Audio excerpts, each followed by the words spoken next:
All kinds of interesting things are happening in the world, and I see that I've got at least a guest that is in the house, as well as one of our regular columnists and one of our regular participants, I should say. Columnists would be more in my world of newspaper reporting and all in that space. Though Lee Newton Rhodes, as a political person and a presidential candidate, may actually be a columnist for all I know. I'll have to ask them that when I bring them up and all in that kind of space. But there's all kinds of things happening in the world. One of our founders would be glad to know that one of the stories that I saw earlier today would be of interest to him, because definitely the network was founded by Nick Palveda and Kim Calhoun. And Nick Palveda oftentimes talks about Social Security and how important an issue that will be.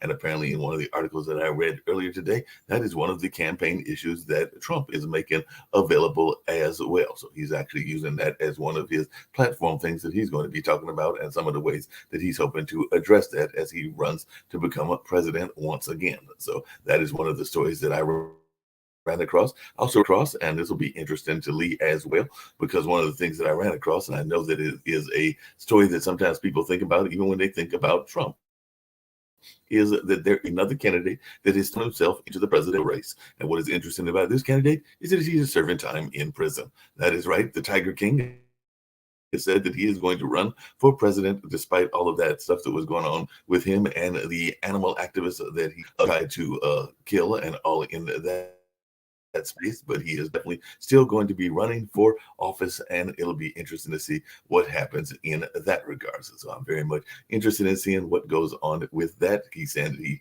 has the right to run. I didn't think that the felons were allowed to run, but I'm gonna have to do some research and see if that is the actual case. But he was saying that he would be running his campaign from the prison cells and all along those lines, and that he felt that there were some important issues that needed to be addressed, and that he wanted to address those from that prison cell that he is serving time in, and all in that space. And another news story that I saw that might be of interest to folks is that apparently there is an entire seaweed thing, or like a large seaweed blob, that is heading toward the Florida coast. They say it's twice the size of the United States, and that is something else that I saw in the news that caught my interest and caught my attention. I know it's kind of one of those obscure news stories, but they do say that it could cause some environmental crisis and even some crisis in the infrastructure there in Florida as it heads that way. So it looks like it is definitely heading that way, and it'll be interesting to see what folks have to say about that as well. And then the other article I read that was kind of in that science fiction space,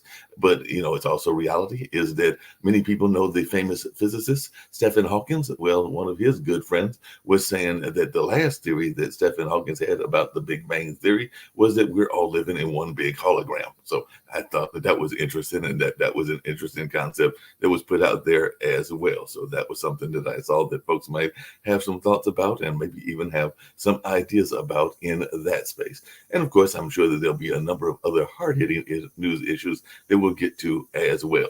And I see that we've got Steve Rao here, so I'm going to bring Steve Rao on very shortly. And of course, we've got a very special guest. So I think I'll bring the special guest up first, and then I'll bring up Steve Rao and all in that space. But just really quickly, just to let folks know, we've got Nancy Perpile here. And of course, she is very much involved in the divorce space and relationship space and all along those lines. So I'm going to actually ask her some questions. We were actually having a very interesting conversation on yesterday, and it was at the end of the show. So I'm going to bring up Lee Newton Rhodes as well, so that he can actually chime in on the conversation. But as I recall, and you can correct me if I'm wrong, Lee, and everything, one of the things that we were talking about yesterday as we ended the show was the notion of why so many people are having sex when they know that the sex could lead to consequences, namely babies and other things, and all in that space. And that sometimes that maybe there doesn't need to be as much free will, well, not so much free will, but free willing kind of attitude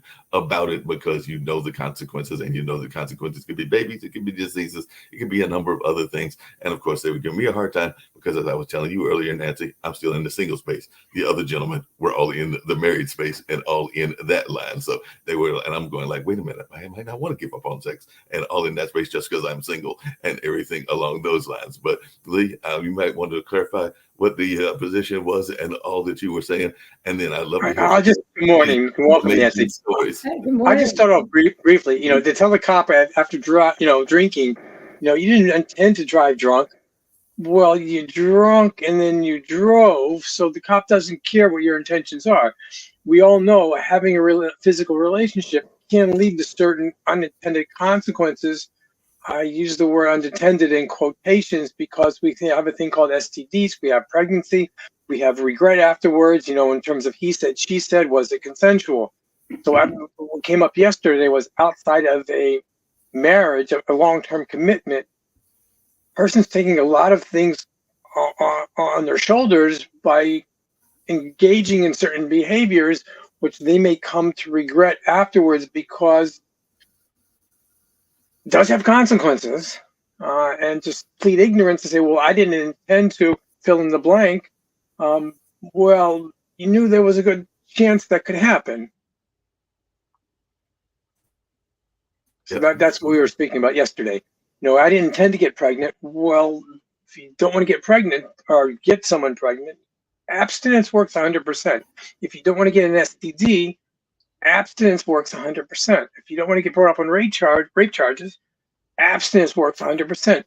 Short of that, you're playing Russian roulette to a certain extent. I mean, were we wrong about that conversation? In your thoughts? Yeah. Are you asking me, or are you asking Mark? No, your thoughts, Nancy. And then I would love to hear. My thoughts are that I think that's an intellectual argument. Human beings run on emotions, and emotions generate chemicals in your body like dopamine, testosterone, estrogen.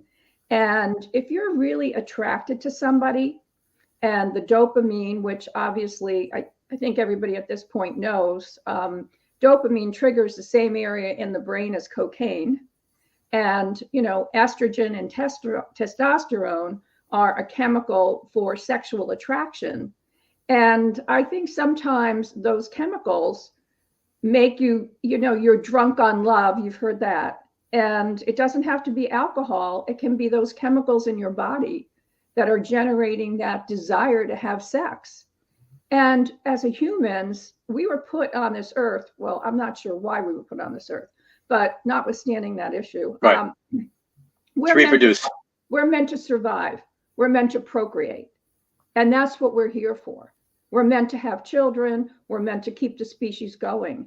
And I think there's a lot, the intellectual argument to abstinence, I totally agree with. I was a virgin when I got married. I don't know how many girls are now, but I'm a lot older guys than the millennials. I think the average age for sex in the United States is 12 to 14, right? Right. Isn't that the average age now? Yeah, I don't think the public schools are really teaching that now, or stressing that. Well, I understand the argument on abstinence, and I think it's a good argument, but I also think that if people learn when they start to feel that sexual attraction, to step back and say, what is it? And is it worth the risk? So that's how I look at it. But I was a nurse before I became an attorney. And I know a lot about anatomy. I know a lot about what motivates us chemically as opposed to emotionally. And you can say, well, chemicals and emotion are the same. They're not. They're really not. But in any event, that's a whole different argument. Hey, Nancy, along those same lines. One second, Mark. I just want to follow up with Nancy for a second, Mark. So, is that what gets us in trouble sometimes? Not you or me, but some people, in terms of having extramarital affairs? Because the emotions and the chemicals get involved, as opposed to the intellectual side saying, you know what, this is not really my best interest. You're absolutely right. The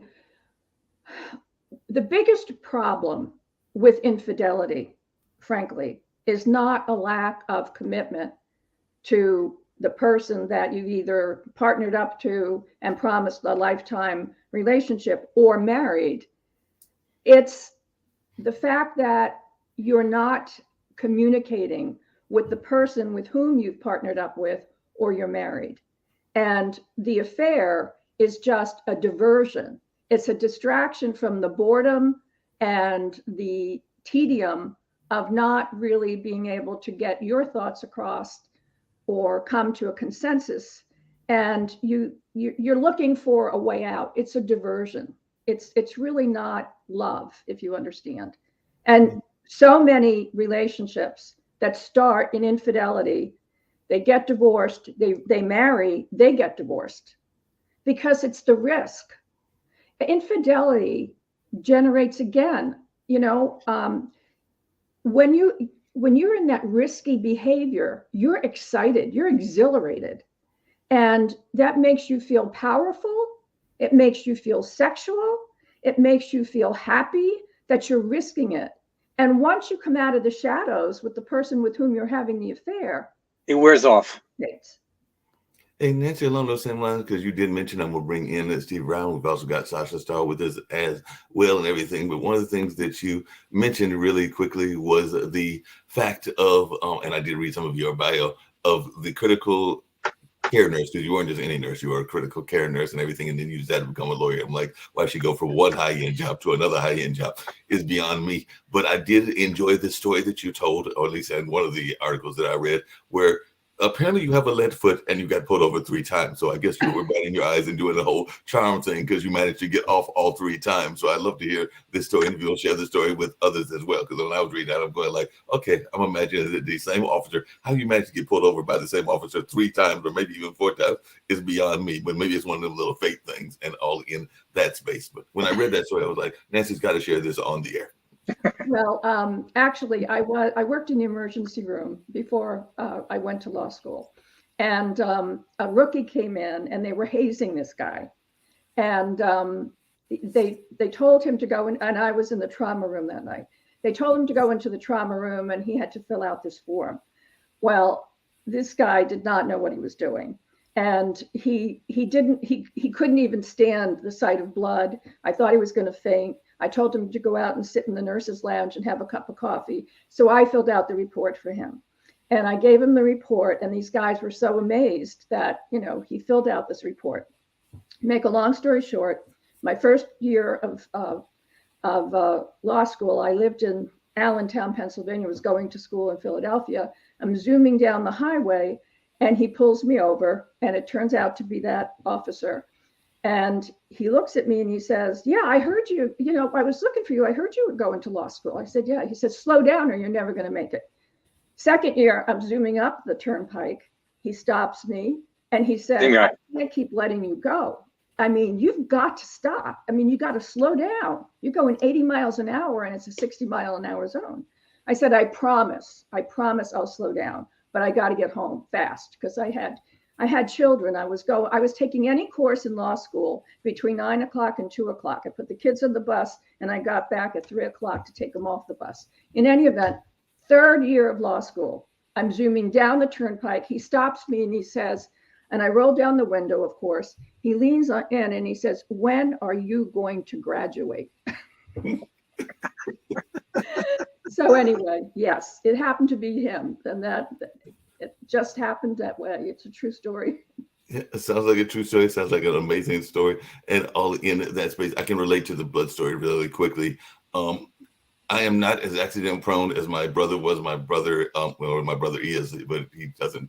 Yeah, he still drives, and he drives like some kind of fancy cars and everything along those lines. But as a youth, he was very much of a lead foot, and he would have a couple of accidents and a couple of other things. But there was a time that I actually fell and broke my arm and everything. So we went to Duke Hospital, and they had to do the whole blood drawing and testing and make sure that how the bone was broke, reset it, and do the whole 9 yards. And I remember Malik coming to the place. I'm over there feeling half faint and everything and about ready to pass out. And he comes in along with my dad because they found out how to get in touch with them. They've gotten in touch, coming to the hospital to check on me and everything. And I look over at my younger brother, and he's about ready to collapse. And my younger brother was like I said, my younger brother has been in all of these kind of incidences. So they were going like, well, why are you about to faint? You've been in like tons of accidents. And my younger brother, in a crying mode, and like I said, he's probably in his 30s at that time, was going like, y'all don't understand that when that happens to me, that's my blood. That's my brother's blood. So it was a whole different kind of attitude. So he was having a empathy moment, and I definitely appreciated that from him and everything in that space. How did you get, because one of the things you mentioned too, and I definitely want to get into Steve and hear some of the things he's got on in the news, but how did you get into the divorce space? And you kind of mentioned earlier about the importance of communications, and we talked about that even offline as well. And I do know that a lot of times, whether it's in politics, and both Steve and Lee are in politics, communications can be one of the things that is not done all that well, despite some politicians that think that they are masters at communication. So, one, how did you get into divorce law, and how important is communication to relationships? Well, I got into divorce law not by choice, by happenstance. I wrote, when I was a nurse, I wrote a textbook with some colleagues from the University of Pennsylvania, Advanced Concepts in Clinical Nursing. And it was adopted by many nursing schools. What we were trying to do was do advanced concepts to get better patient outcomes in different departments, in the emergency room, ICU, med-surg, OBGYN, et cetera. So every chapter was a different way to get a better outcome. I went to the hospital administration, where the hospital that I worked at, and I gave them a whole list and some suggestions. And the administrator was very kind, but she looked at me and she said, now this is 1974. She said, at this hospital, only doctors recommend protocols. You're a nurse, and we're not going to be able to accept any of your protocols. So anyway, a few months later, I heard that there was a new hire at the hospital. She had been a nurse and she was brought in. She had gone to law school. She was a nurse attorney, and she was going to come to the hospital to do what I had offered to do, which is look at the different departments and try to get better patient outcomes. Because those were the days where we didn't have all the checks and balances that we have now. And there was a lot of malpractice, to be honest with you. So anyway, I asked her how I get them to listen to me. And she said, go to law school, because you'll have power, and come back into the administration, and then you can, do what you want to do, because at that time, that was my passion. I go to law school, as you heard. I finally graduated after tormenting my friend, the state cop. In any event, I was hired by a firm to do medical malpractice, which I thought would be the perfect way to find out, how to get better patient outcome in administration. So my first day on the job, there were 75 files on my desk. They were divorce files. I went to the senior manager, the partner, and said, I really have no interest in divorce. I was hired to do defense malpractice. Now, this is 1984. He leaned across the desk, put his finger an inch from my nose, and said, you're not going to make it here. You're a woman. Divorce work is women's work. And you're going to do what we tell you to do, or you're not going to make it. Well, I'm in the middle of 7 kids. And when you tell me I can't do something, that's when I dig in and hunker down and do it. So I started to do my divorce work. I did the malpractice cases. And a few years later, they lost the contract to represent the physicians in the malpractice venue. And I had all these divorce files. I was divorced at the time. I had to support my children. And so I started a divorce practice. And that's how I got to be a divorce attorney. Wow. Sometimes life gets in the way. Yeah, life just getting in the way. Steve, I know you got to go out, and you said you had some news stories you want to cover, and I definitely want to get to Josh as well. And I definitely want to hear from Nancy about the importance of communications. But I was going to turn it over to you just for a minute, Steve, as well. Yeah, I've got to run. I've got my message today. I really didn't have the news cycle. I'm getting ready. I'm hosting the Biden administration small business team here in Morrisville this afternoon. So I've got all kinds of security protocols I got to work on. We're visiting some small businesses and doing a reception at the Hub in Research Triangle. Thank you, Nancy, for being with us. And it's amazing here in the RTP. The Hub is 1.2 million square feet of residential and commercial space, 16,000 acres for greenways.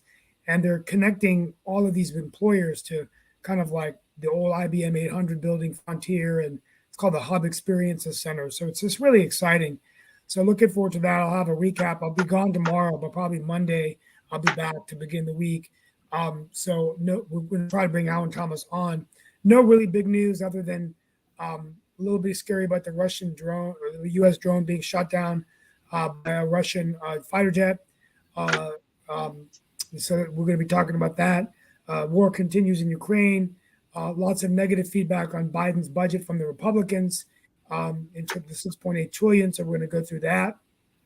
And I'm trying to think if there's any other major news. In North Carolina, what's surprising, rumors rumbling that the Republicans, as they draw the new seats, might create a new congressional seat for Mark Robinson and might be recruiting someone else to run for governor against Josh Stein. I was surprised to hear that Agricultural Commissioner Steve Troxler might be considered, which Mark was a very unconventional candidate, but the idea there would be to play to the rural areas of the state. So I think they're definitely scared about Stein becoming the next governor, and they're trying to hold on to the governor's office. So I've reached out to Josh Stein to bring him on the show. I think that's all I've got for now. I don't know if there's any other major news. Other Steve, than Mark had mentioned a candidate running from jail. Do you know anything about that? Yeah, there was an article earlier today about the Tiger King, who is the gentleman that was very much in that whole anti-animal activist space. So he had actually run a couple of zoos and things of that nature. But yes, he has announced his candidacy. I think he announced it yesterday. So yeah, he's saying that he's running from jail, and you can actually look it up. The Tiger King is going to be running for office and all in that space. So Nancy, you're shaking your head as a lawyer. So what do you think about a felon running for a federal office in the office of president, particularly somebody like the Tiger King? And I do know a little bit about that Tiger King story. What do I think about it? I think it's insane, but I think a lot of our political players today are, dubious at best. Not much is what I think. Legally, I don't know, frankly, enough about what he has to do in order to qualify. I think if he's a felon, I don't think you can vote. So I'm not sure. Honestly, I have no clue how he could possibly do it. But The bar is very low. Yeah, so I was trying to figure out how he could do it, because I knew that they couldn't vote, even though they have changed some of those rules. I think that as they're getting out of prison, they have allowed some of them to start voting, depending on what the crime was and things along those lines. Because I do know that there Mark, have been some we have an efforts. attorney here also. I have a question about that. Once someone has served their term, why do they lose some of their rights? I don't understand the logic. well, when you said he's incarcerated, perhaps. Yes. That I understand. I'm saying once While someone he's served out their term incarcerated, and I do released. not believe he can vote. Okay, that's what I was I saying. get that. No, So I understand that. after he is out, yes, you can regain the right to vote. If Some you're a states that's felon. not true, I believe. Pardon? I believe some states it's not true once you're a felon. Well, I mean, it's state to state. I mean, we've got Right. 50 states and a couple of territories that have different rules, but I believe that if you are incarcerated, you cannot vote. So if you're incarcerated, how can you run for president if you can't vote? I don't know. Well, I want to bring up Sasha Starr, because I know Sasha Starr has been theorizing for a while that might be what happens to Trump, because Trump has been talking about the whole presidential indictments and things of that nature. And I know Sasha's been following that case, and he's even been, before this case of the Tiger King coming up, he's been theorizing that Mr. Trump might be campaigning from the jail cells as well. So what do you think, Sasha? There might be precedent now, because apparently give us an update on Ukraine too. I got to run. I'll see you guys on Monday. Thank you. Nice to see you, Steve. Bye, Good Steve. luck with today. What I think is that there are several indictments in works for Mr. Trump.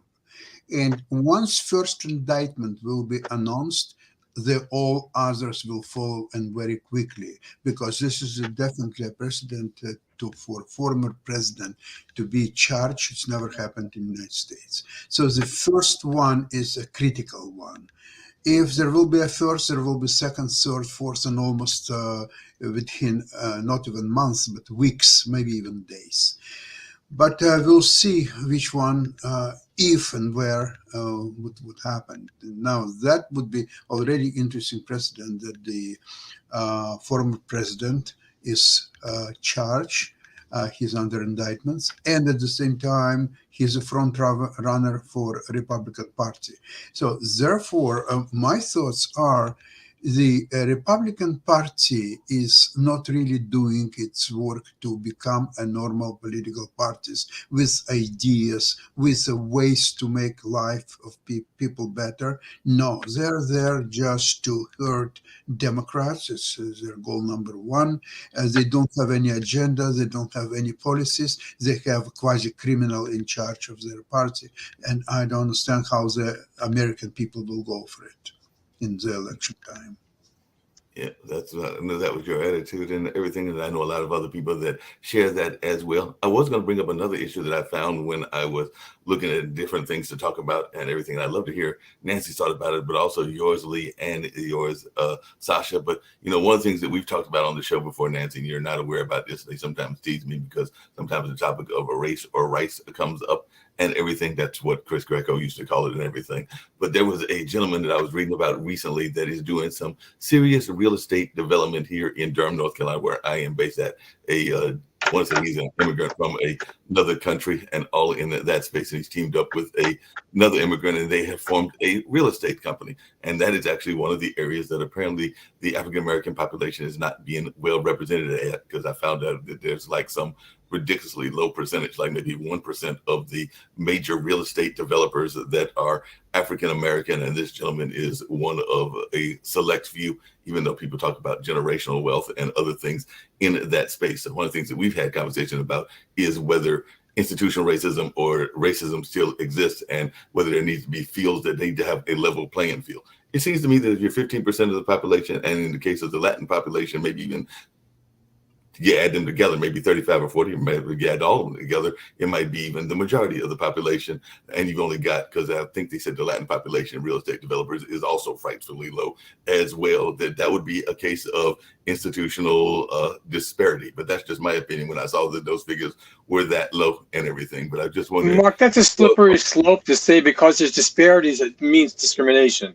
Very slippery, because as people, we make personal choices, lifestyle choices, educational choices, what have you, and to infer that just because there's differences, that there's discrimination, I don't know that that's accurate and it's fair.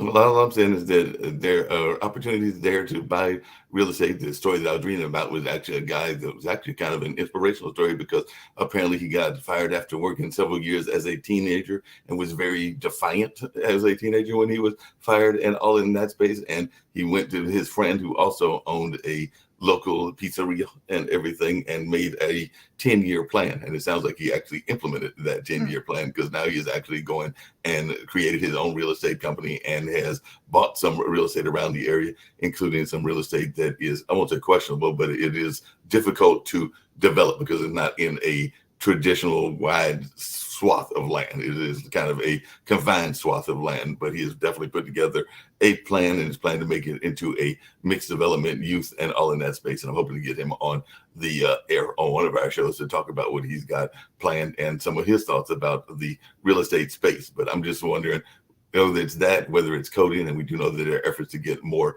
minorities into coding, that sometimes you have to have access or knowledge, to come back to your point, Lee. And there might be some folks that even have property and have other things that don't have that knowledge and that thought about turning that into a business or into a development. This guy actually followed a mentor of his, and I think the mentor was up in New York, if I remember correctly, but it's somebody that he's followed and was just noticing that lack of representation in that field. So if there is a lack of representation in any field, then I would think that would be a problem, or a lower amount of representation. But Nancy, you probably have been one of the few high-powered women divorce attorneys, so you might have some thoughts about lack of representation as well. But I'll just hear your thoughts also.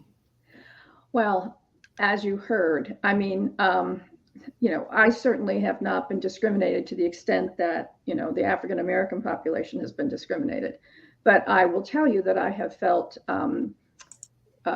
dismissed, disregarded, rejected, laughed at.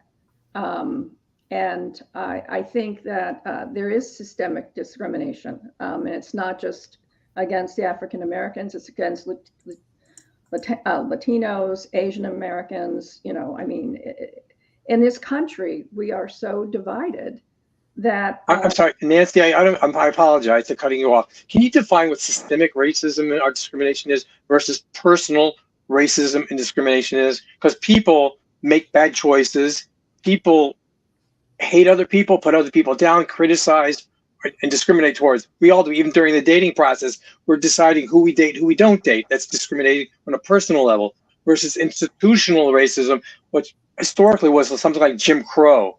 That was institutional racism. Mm-hmm. So can you please define what you mean by today's institutional racism? I think that's a really good point. And I thank you for that question. When you were explaining, the institutional, the Jim Crow, I believe that we have, and maybe I said institutional, I should have said cultural.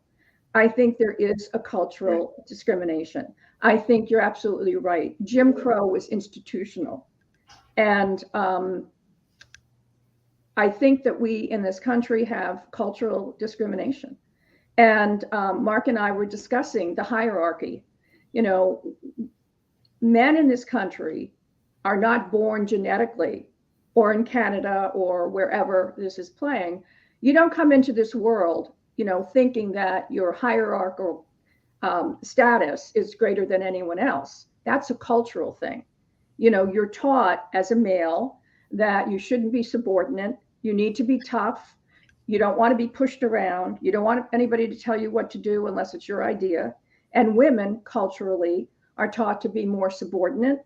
You get love through connection. You don't get love through control. Men are generally, in my experience, having been a divorce lawyer for over 34 years, one of 7 children, having been married to 3 different men.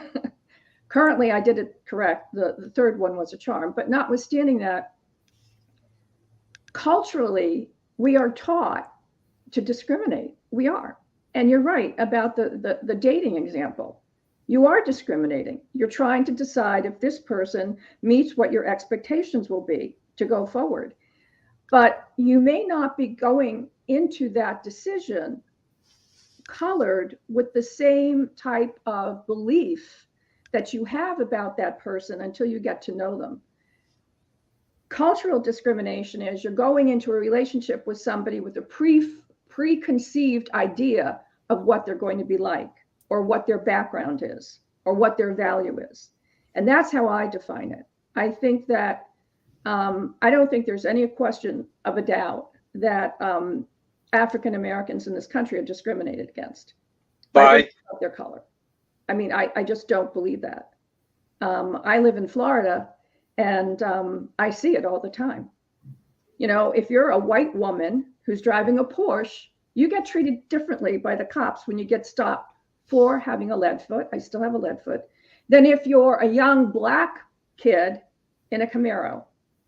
Completely different approach.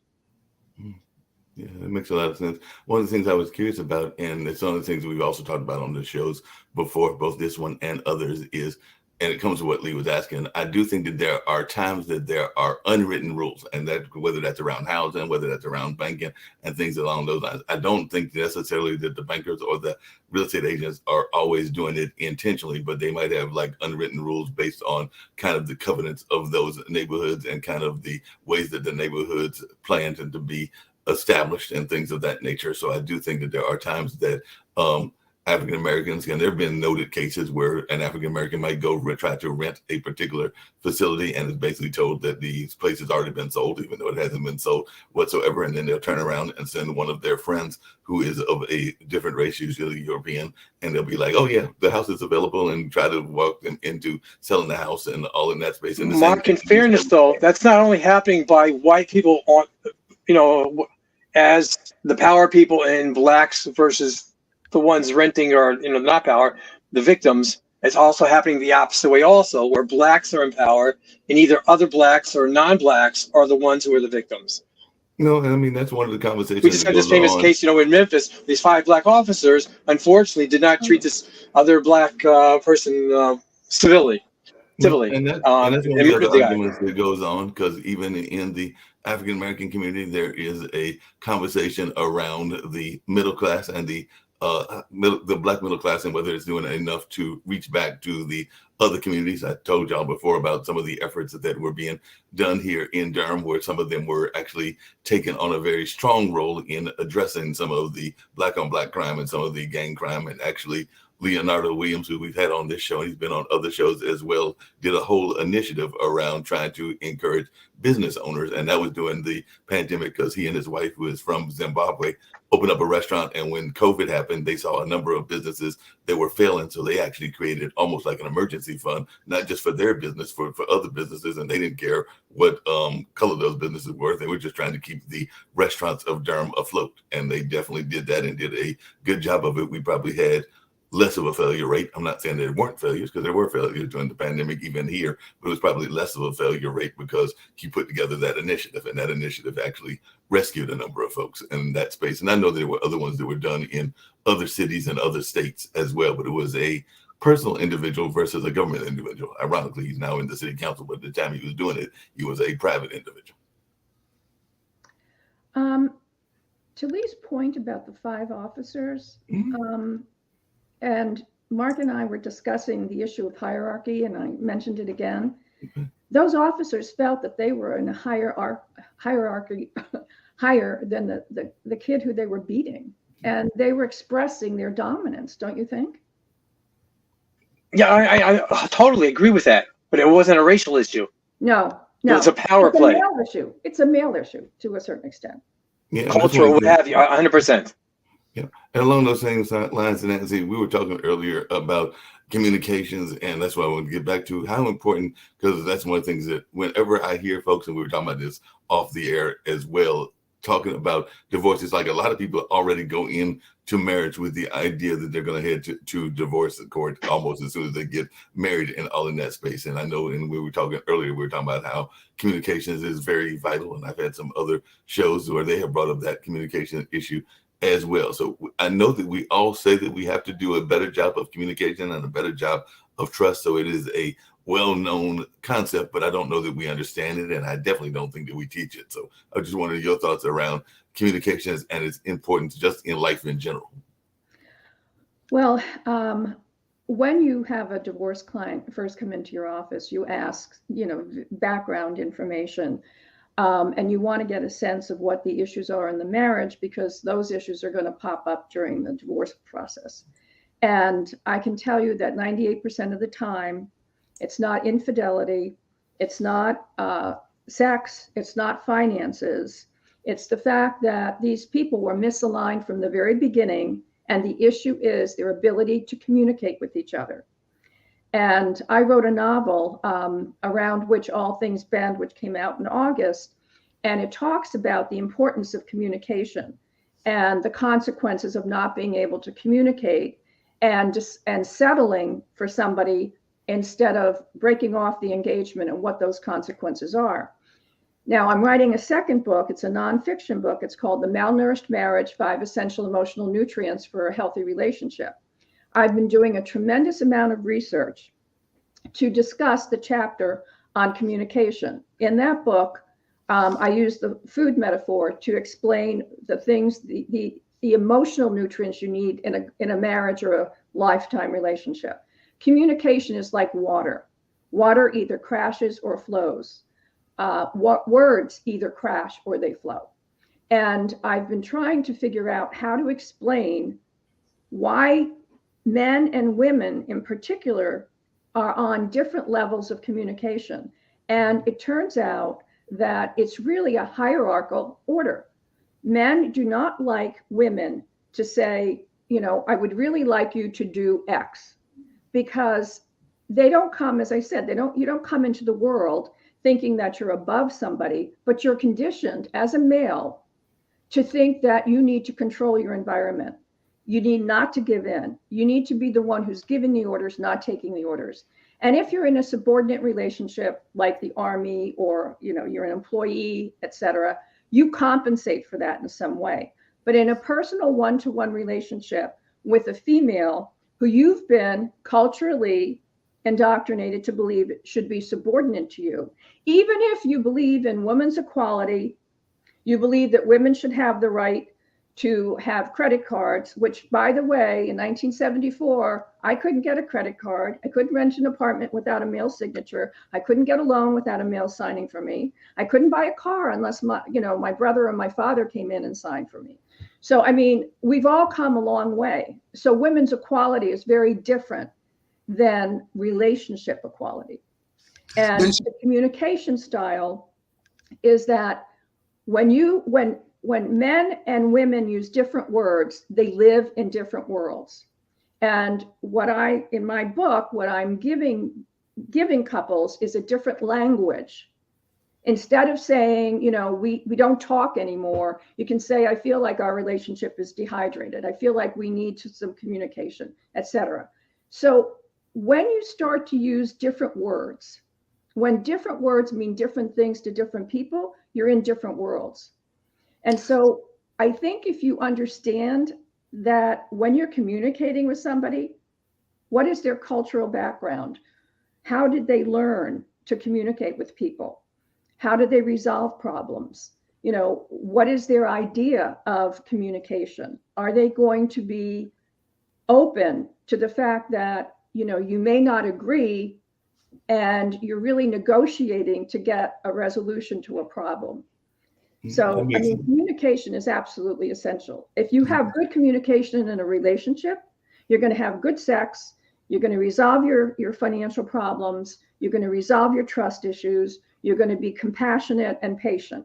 But if you don't have communication, you get resentful, you get angry, sometimes you get rageful, and you act out. And that's not the recipe for a good relationship.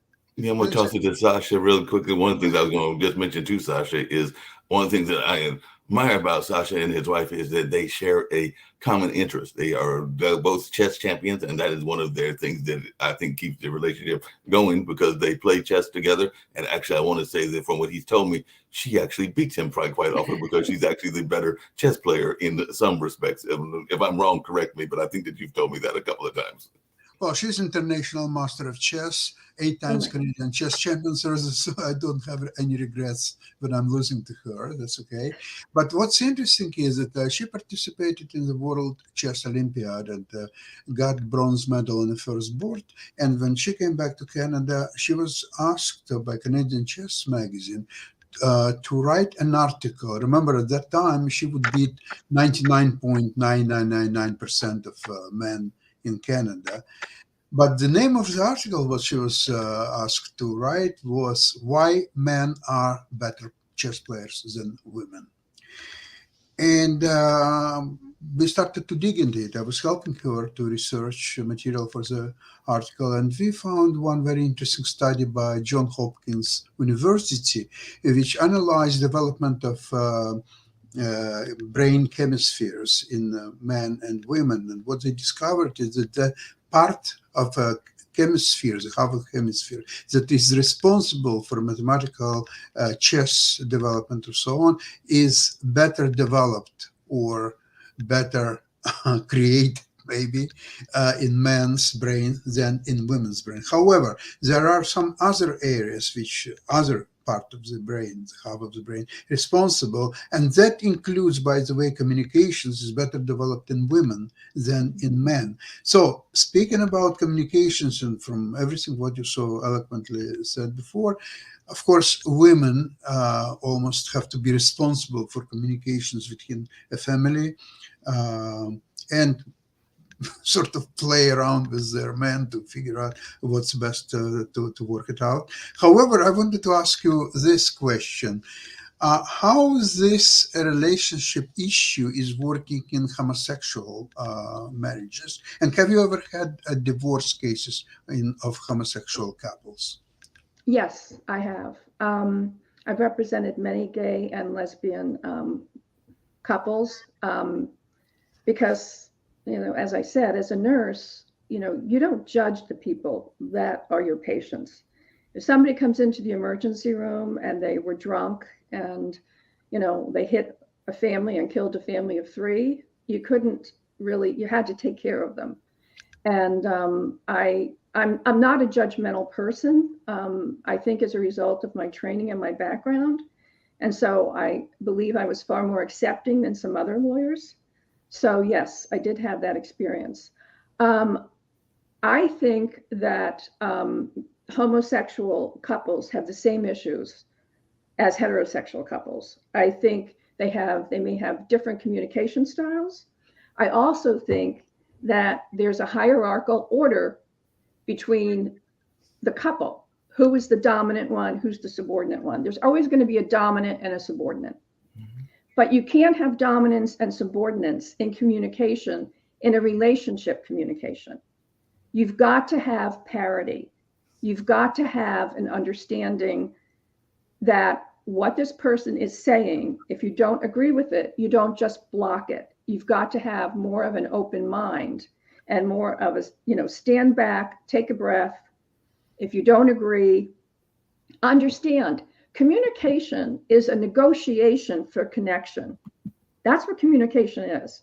You're trying to connect with somebody. And homosexual and heterosexual couples use the same, in my research, use the same criteria. Who perceives themselves to be subordinate? Who perceives themselves to be of a more hierarchical stage? You've got to dissipate that, and you've got to use similar words that mean similar things to you. Or as I already said, you're in different worlds.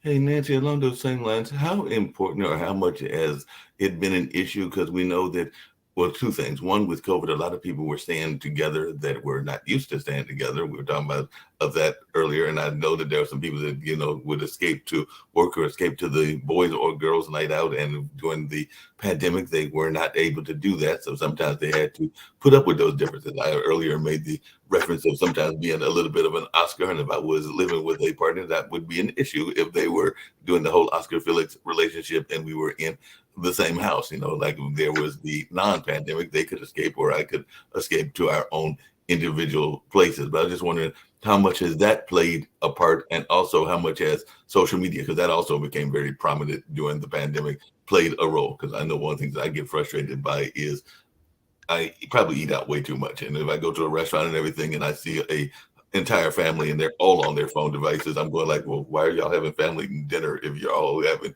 communications with everybody else underneath the sun, other than those that are the ones that you're with, and all in that space? But I just wondering your thoughts on both of those. Well, I think that's an excellent question. I mean, and that is, we don't have the statistics.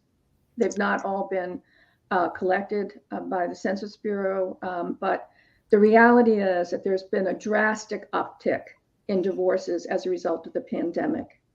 And it's, you said they put up with it. The courts were closed. They couldn't file for divorce. And as you said, there was no place else to go. They had to stay in the same house.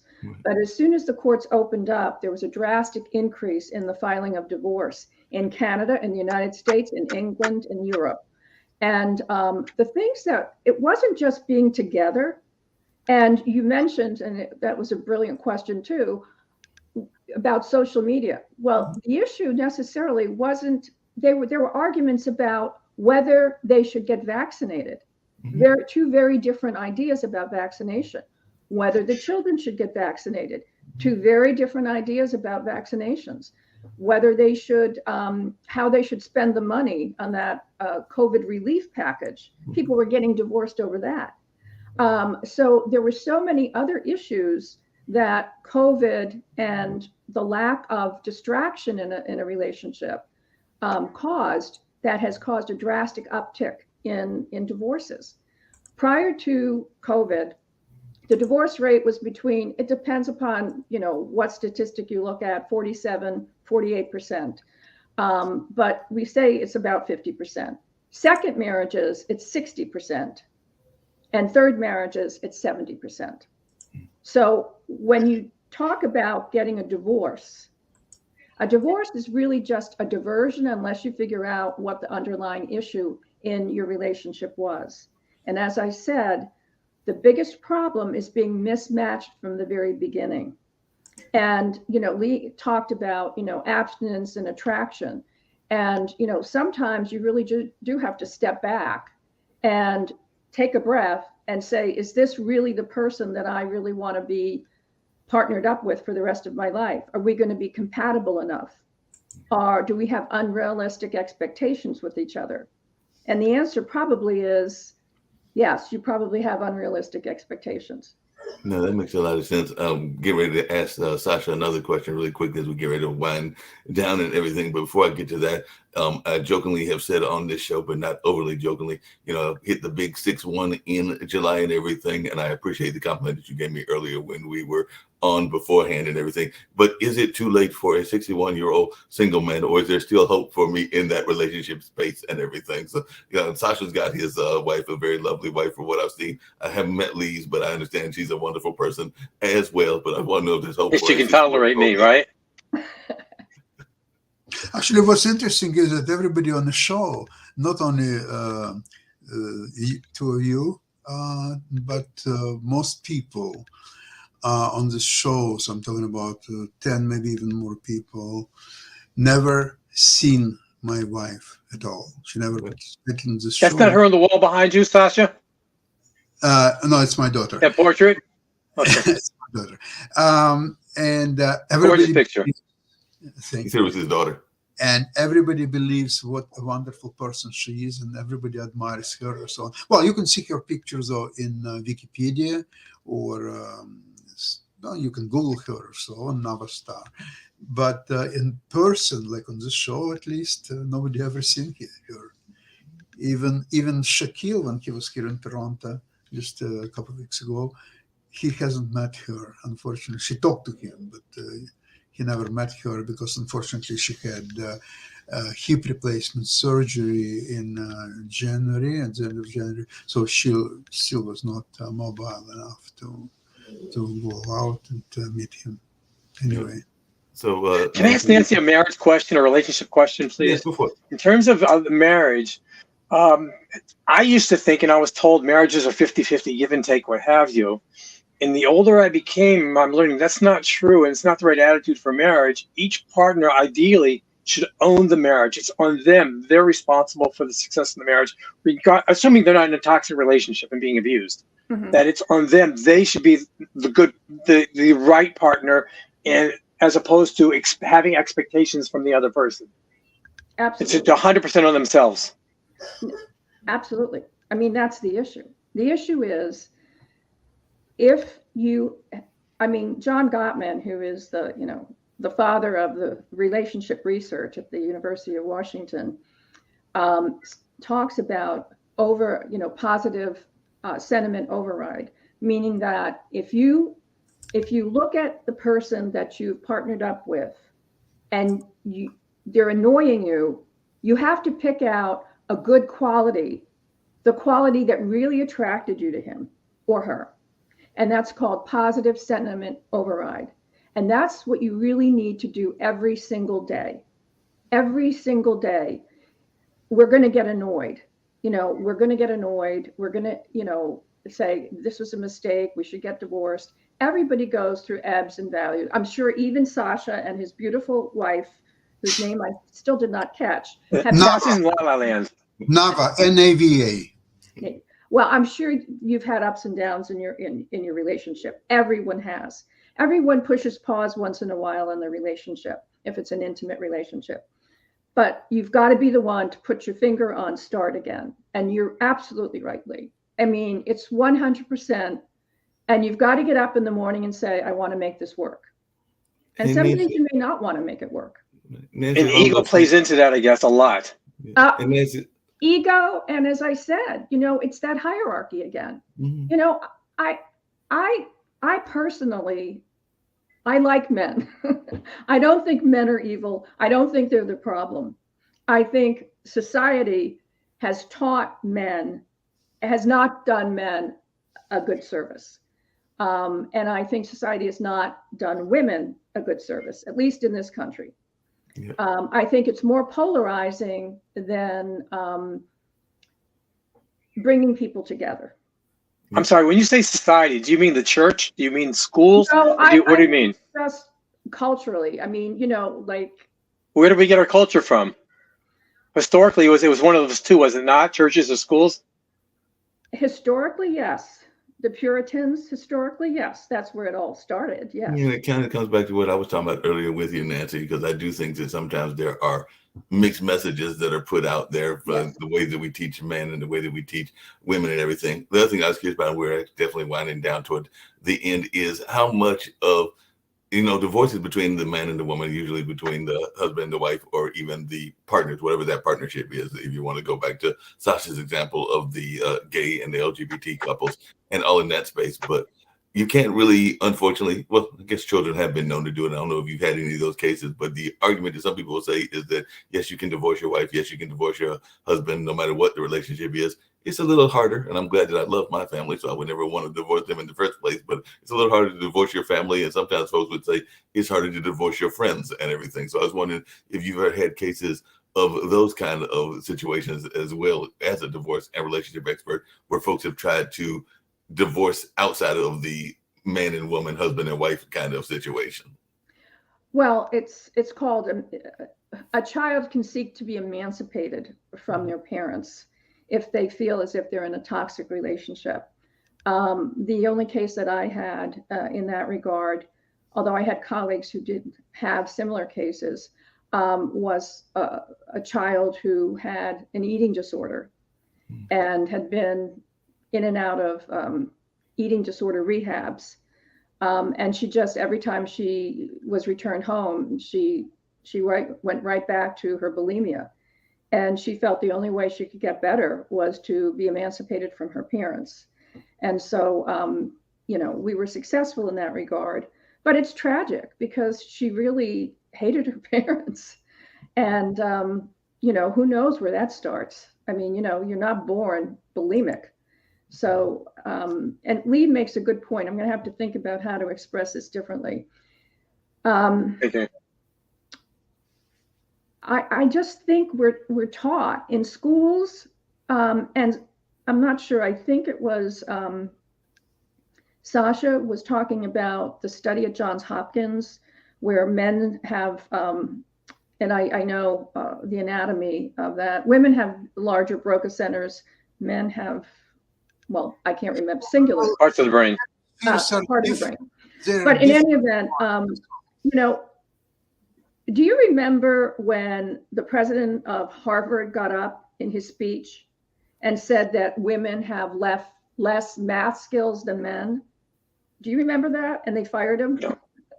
Well, I can't remember the president, but yes, anatomically that might be true, but you can teach a girl, a woman, a child, a young girl to have just as good math skills.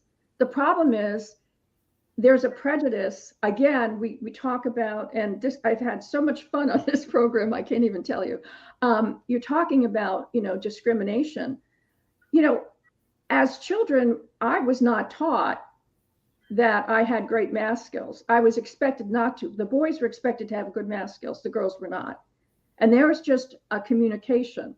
There's a message there that you don't have to try as hard to learn physics. You don't have to try as hard to learn algebra or geometry or whatever. The boys do, but the girls, not so much. Yeah.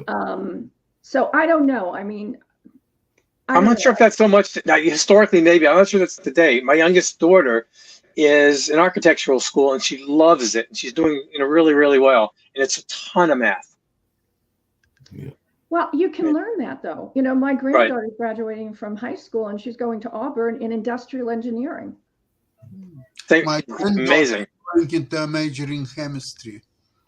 That's And I find it somewhat ironic that Sasha's wife is asked to write an article about why men are better at chess than women when she beats all the men. Well, the truth is that actually on Saturday we have a chess show, and we had very interesting discussion last Saturday about that in top 100 players in the world today, there is only one woman, 99 men, one woman. And she's around number 76, maybe 78 or something like that. Same thing was 10 years ago and 20 years ago. 100 years ago, there was one phenomenon, the Grandmaster Vera Menchik. She, unfortunately, she died in London during the Hitler's era attacks. And she was defeating a lot of top Grandmasters. So there was even a so-called club Vera Menchik, which included all male Grandmasters that she would defeat. But it was, again, 100 years ago. Yeah, so slightly less, around like 30s of last century. So again, but this is a phenomenon. As a rule, what we see constantly is that there is one woman in the top 100. And how they calculate? They have special ELO system in chess, which calculates all the games that person ever played and against whom he played, what was his rating, and calculates all the time electronically, of course, rating of all top players. So it in truth is, and so some people on the show believed, Jim Ida, for example, from Ida Foundation, he believed that the more women will be encouraged to play chess, the better they will become, or so on. And I was more skeptical on that if they biologically, just about chess, they are, I hate to say, inferior to men. It's coming from my mouth, and I'm quite upset about that. But you cannot fight biology sciences. You cannot do that. And where I ended the program is that I remember I read an interview with one top woman chess players, and the phenomena is that actually before the age of 12, the girls are doing in chess just as well as boys. There is no inferiority at all. But from 12 on, the boys continue progressing, and girls losing their interest or so on. And she's a woman grandmaster. She said that this is another evidence why women are smarter than men. What do you mean by that? She said, well, look, if you are spending 10,000 hours to master one opening or one line, and you learn that, and now you can beat somebody in that line, but then somebody else will beat you in different line, or so on. So you spend so many hours to master a thing that, unlike if you would put this hours into law or music or just anywhere else, Something more productive. your results would be indeed more productive and more obvious. So this is another evidence why girls are smarter than boys. It might be a good example of that. Hey, Nancy, I want to have some closing remarks from you. The thing I was going to get to Sasha, we never got to, but I know he'll be talking about it both on tomorrow's show as well as on his show around Ukraine, Russia, and China. Is can we divorce Mr. Putin? Since you're a divorce attorney, can we go ahead and divorce him? I'd like to do more than that to Mr. Putin, but I'm just going to keep my opinion to myself. He's obviously a war criminal. And Mark, on the topic, I know it's late, but maybe for another show we should speak about the biggest discrepancy between men and women is what's in our criminal justice system. How men get involved in that much more so than women. Well, I think the answer again is men are taught that they're in control. They're more aggressive. They're more aggressive to get their way. They are not going to be pushed around. Somebody, gives you the arm at the bar, what happens? Somebody gives a woman an arm at the bar, she goes to the ladies' room, right? Somebody gives a man an arm at the bar, he gets a sock in the jaw. So. And part of it, I wonder about the role of acceptance as well. And we definitely have to wind down, but I do think that sometimes there's this whole notion, particularly in certain cultures, of needing to be accepted. The family, which I know Lee has mentioned a lot of times, has been broken down. So folks are trying to find a replacement family unit. So I think that's why a lot of people are getting involved in the drug and the gang culture, because they're trying to find a replacement family unit. I 100% agree with that, Lee. 100%. It's very sad. It's very much sad, and all along those lines. Nancy, you've been a great guest. I hope that you'll come back. I was glad that Thank you so much for coming. You on that podcast. I would love to. I had so much fun with you guys. It was really fun. And food for thought. Food for thought. Yeah. I'll see you on the highway. Zooming by. Yeah. Yeah, Thank you. This is great appreciate fun. you. Bye bye. Nice to meet you, Sasha and Lee. Bye-bye. Thank you. Take care. Bye, Mark. It's been a pleasure.